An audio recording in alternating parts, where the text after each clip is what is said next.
sin tilværelse med tryghed og retten til livet som en selvfølge. Lige nu står Kobani overfor en humanitær katastrofe, og det er desværre ikke noget nyt. Situationen har været kritisk længe.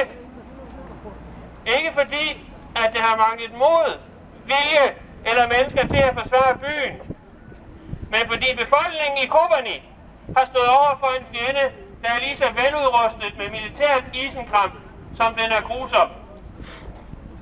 Derfor kan det undre, når et samlet folketing stadig nægter at holde fast i at afvise Enhedslistens krav om at sende våben til Kobani. Bomberne har vist sig ikke at være effektive til at stoppe ISIS.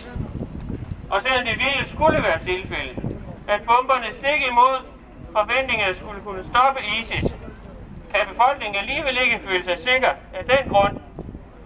For vi må ikke glemme, at Assad også udgør en trussel